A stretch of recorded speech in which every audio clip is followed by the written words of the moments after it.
햄버거는 누가 만들었을까요? 그리고 독일의 항구 도시 함부르크와 미국을 대표하는 햄버거는 대체 무슨 관계일까요? 한국 사람들은 또 언제부터 이 둥근 빵과 고기 패티를 먹기 시작했을까요? 오늘은 햄버거의 빵을 한 장씩 들춰보듯 그 안에 숨어 있는 족보를 추적해 보겠습니다. 그런데 출발부터 수상합니다. 이름은 햄버거인데 아무리 들여다봐도 햄이 없습니다. 햄이 없는 햄버거라니 붕어 없는 붕어빵보다 더 당당합니다. 혹시 옛날에는 햄이 들어갔는데 누군가 몰래 빼버린 걸까요? 아니면 이름을 지은 사람이 주문서를 잘못 읽은 걸까요? 게다가 햄버거를 처음 만들었다고 주장하는 사람은 한둘이 아닙니다.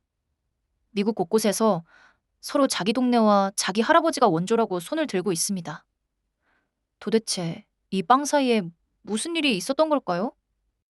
지금부터 그 수상하고 복잡한 햄버거의 기원을 찾아가 보겠습니다. 먼저 아주 오래전으로 가보면 고기를 잘게 다져 뭉쳐먹는 음식은 세계 여러 지역에 존재했습니다. 고대 로마의 요리 기록에도 다진 고기에 향신료와 견과류를 섞어 둥글게 만든 음식이 등장합니다.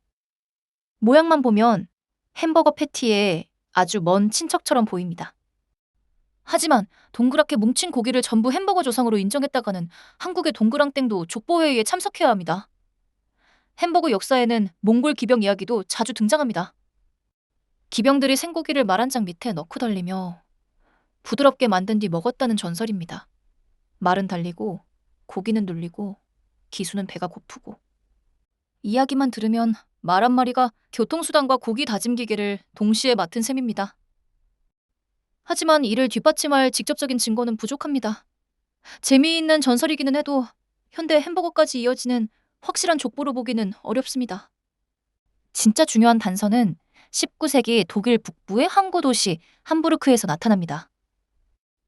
이곳에서는 다진 쇠고기에 소금과 양파 같은 재료를 섞어 납작하게 익힌 음식이 알려져 있었습니다. 바로 함부르크 스테이크입니다. 오늘날의 함박 스테이크를 떠올리면 이해하기 쉽습니다. 접시 위에 고기 덩어리가 놓여 있고 칼과 포크로 썰어 먹었습니다. 아직 빵도 없고 양상추도 없고 치즈도 없고 피클은 대기실에서 순서를 기다리고 있습니다. 19세기에는 독일에서 미국으로 건너가는 이민자가 크게 늘었습니다. 함부르크는 대서양 항로의 중요한 출발지였고 사람들과 함께 음식 문화도 미국으로 건너갔습니다. 미국의 식당과 요리책에는 함부르크식 다진 고기 요리를 뜻하는 함부르크 스테이크가 등장하기 시작했습니다. 1870년대 뉴욕의 식당 메뉴에서도 이 이름이 확인됩니다. 여기서 햄버거 이름의 비밀이 살짝 보입니다. 햄버거의 햄은 돼지고기 햄이 아니라 함부르크라는 도시 이름에서 나온 말입니다. 영어의 햄버거는 원래 함부르크식 음식이라는 뜻에 가까웠던 것입니다. 햄이 없다고 고객센터에 전화했다가는 상담원이 더 당황할 일입니다. 하지만 아직 오늘날의 햄버거는 아닙니다. 고기는 준비됐지만 빵을 만나지 못했습니다. 누군가 함부르크 스테이크를 빵 사이에 넣어야 합니다. 그리고 바로 이 순간부터 미국 곳곳에서 사람들이 손을 들기 시작합니다. 제가 만들었습니다. 아닙니다. 우리 할아버지가 먼저 만들었습니다. 증거는요? 그건 우리 마을 축제에 오시면 자세히 설명해 드리겠습니다. 햄버거 원조 싸움은 패티를 굽는 철판보다 뜨겁습니다. 첫 번째 유명한 후보는 위스콘신주의 찰리 나그린입니다. 전해지는 이야기에 따르면 그는 1885년 지역 박람회에서 다진 고기 요리를 팔았습니다. 그런데 손님들이 접시를 들고 걸어다니기 불편해하자 고기를 납작하게 만들어 빵 사이에 넣어주었다고 합니다. 구경도 해야 하고 먹기도 해야 하고 손은 두 개뿐이니 결국 빵이 접시 역할까지 맡게 된 것입니다. 걷고 구경하고 먹기까지 한 손으로 해결됐습니다. 박람회 음식으로는 완벽한 발명이었습니다. 같은 1885년을 주장하는 프랭크와 찰스 맨체스 형제도 있습니다. 뉴욕주의 함부르크라는 마을에서 열린 박람회에서 소시지용 돼지고기가 떨어지자 다진 쇠고기를 빵에 넣어 팔았다는 이야기입니다. 재료가 떨어졌는데 신메뉴가 탄생한 것입니다. 장사꾼에게 품절은 위기지만 역사에는 기회였던 모양입니다. 게다가 박람회가 열린 마을 이름도 함부르크였습니다. 독일 함부르크에 이어 미국 함부르크까지 등장하니 고기보다 지도가 더 복잡해집니다. 오클라호마의 오스카 웨버빌비 가족은 1891년 독립기념일 모임에서 고기 패티를 둥근 효모빵에 넣어 먹었다고 주장합니다. 오늘날 햄버거와 비슷한 둥근 번을 사용했다는 점을 강조합니다. 텍사스에서는 플래처 데이비스가 1880년대부터 다진 쇠고기와 양파, 머스터드를 빵 사이에 넣어 팔았다는 이야기가 전해집니다. 그리고 코네티컷주의 루이스 라센도 빠지지 않습니다. 1900년 급하게 점심을 가져가려는 손님에게 고기 패티를 구운 빵 사이에 넣어주었다는 이야기입니다. 그의 가게 루이스 런치는 지금도 전통을 강조합니다. 토스트 사이에 고기와 양파, 토마토를 넣고 케첩은 사용하지 않는 것으로 유명합니다. 케첩을 달라고 했다가는 햄버거보다 먼저 주인의 표정이 구워질지도 모릅니다. 자, 후보가 너무 많습니다. 찰리 나그린, 맨체스 형제, 오스카 빌비, 플래처 데이비스, 루이스 라센. 이쯤 되면 햄버거를 만든 사람보다 만들었다고 주장하는 사람이 더 많아 보입니다. 문제는 모두 이야기가 제법 그럴듯하다는 점입니다. 박람회도 나오고, 배고픈 손님도 나오고, 재료 품절도 나오고, 급한 점심도 나옵니다. 그렇다면 누구의 손을 들어줘야 할까요? 하지만 이제부터는 전설이 아니라 기록의 시간이 시작됩니다. 바로 당시의 신문 기록입니다. 1890년대 미국 여러 지역의 신문에는 이미 햄버거 샌드위치 또는 함부르크 스테이크 샌드위치를 판매한다는 내용이 나타납니다. 1893년 네바다주의 신문에는 햄버거 샌드위치를 잘 만드는 식당이 소개됐고 1894년 텍사스의 신문 광고에도 함부르크 스테이크 샌드위치가 등장했습니다. 즉, 1900년보다 앞서 여러 지역에서 빵 사이에 다진 고기를 넣은 음식이 이미 팔리고 있었던 것입니다. 이 기록 때문에 특정 가게나 특정 인물 한 명을 미국 최초의 발명가로 확정하기는 어렵습니다. 유명한 원조 이야기 대부분은 훗날 전해진 가족 증언이나 지역 전승에 크게 의존합니다. 오히려 여러 도시의 요리사와 노점상들이 비슷한 시기에 같은 생각을 했을 가능성이 큽니다. 접시에 놓인 함부르크 스테이크는 맛있었지만 바쁜 노동자와 박람회 손님에게 칼과 포크는 번거로웠습니다. 그런데 고기를 빵 사이에 끼우자 접시도 필요 없고 걸어가며 먹을 수도 있었습니다. 빵은 단순한 재료가 아니라 접시와 포크를 한꺼번에 해고한 생활 혁신이었던 셈입니다. 접시 위의 고기 요리가 한 손에 잡히는 도시의 식사로 변한 것입니다. 1904년 세인트루이스 만국박람회는 햄버거를 널리 알린 무대로 자주 언급됩니다. 그곳에서 처음 발명됐다고 단정할 수는 없지만 수많은 방문객에게 햄버거를 알리는데 큰 역할을 했을 가능성은 충분합니다. 박람회장을 하루 종일 돌아다니다 보면 사람은 두 가지를 찾습니다. 앉을 자리와 먹을거리입니다. 앉을 자리가 없다면 먹을거리라도 한 손에 들어야 합니다. 하지만 햄버거를 오늘날과 같은 패스트푸드로 바꾼 주인공은 따로 있었습니다. 1921년 미국 캔자스주 위치토에서 화이트캐슬이 문을 열었습니다. 작고 네모난 햄버거를 저렴하고 빠르게 판매하고 조리법과 매장 운영을 표준화했습니다. 당시 사람들은 다진 고기의 위생을 걱정했기 때문에 화이트캐슬은 하얗고 깨끗한 매장과 눈앞에서 조리하는 모습을 강조했습니다. 햄버거가 길거리의 수상한 고기에서 믿고 사먹는 체인 음식으로 신분 상승을 시작한 것입니다. 1948년에는 맥도날드 형제가 메뉴를 줄이고 조리 동선을 체계화한 스피디 서비스 시스템을 도입했습니다. 한 사람은 빵, 한 사람은 패티, 한 사람은 포장을 맡았습니다. 햄버거 한 개를 만들기 위해 직원들이 단체 줄넘기하듯 박자를 맞춘 것입니다. 손님이 메뉴를 고민하는 시간보다 햄버거가 나오는 시간이 더 짧아지기 시작했습니다.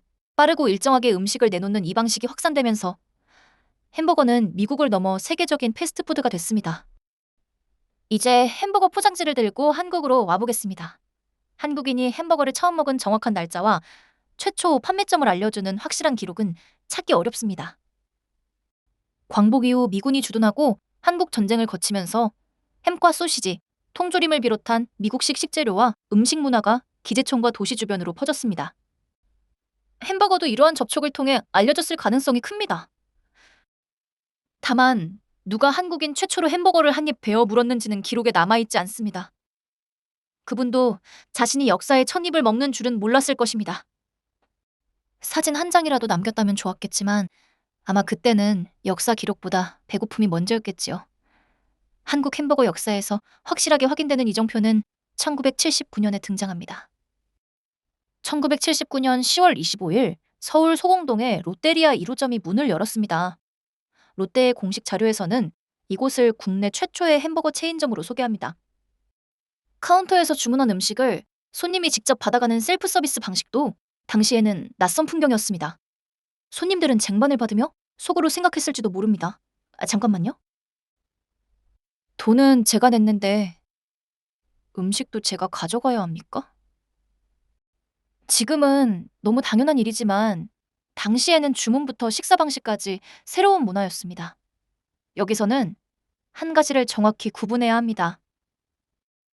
롯데리아 브랜드는 일본에서 1972년 먼저 시작됐고 한국 매장은 1979년에 문을 열었습니다. 따라서 롯데리아가 햄버거를 한국에 처음 소개했다고 단정할 수는 없습니다. 그보다 앞서 미군 부대 주변이나 일부 호텔과 음식점에서 햄버거를 접했을 가능성이 있기 때문입니다. 그러나 기록으로 확인되는 국내 최초의 본격적인 햄버거 체인이자 햄버거를 한국 대중에게 널리 알린 출발점으로는 롯데리아 소공점이 가장 분명합니다. 이후 1984년에는 버거킹이 종로에 국내 첫 매장을 열었고 1988년에는 맥도날드가 서울 압구정에 문을 열었습니다. 햄버거는 더 이상 외국 영화에서나 보던 음식이 아니었습니다. 친구를 만나고 생일을 축하하고 새로운 외식 문화를 경험하는 도시의 인기 메뉴가 됐습니다. 그리고 한국인은 햄버거를 그대로 두지 않았습니다. 불고기 양념을 넣고 새우 패티를 올리고 매콤한 소스를 더하고 때로는 빵 대신 밥까지 사용했습니다. 미국식 고기 샌드위치가 한국에 와서 불고기와 쌀, 단맛과 매운맛을 만난 것입니다. 햄버거가 여권에 한국 도장을 찍는 순간이었습니다. 이제 처음부터 포장지 속에 감춰두었던 답을 꺼내보겠습니다.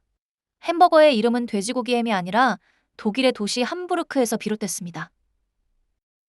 함부르크 스테이크가 19세기 미국으로 건너갔고 1890년대에는 여러 지역에서 고기 패티를 빵 사이에 넣은 햄버거 샌드위치가 팔리고 있었습니다.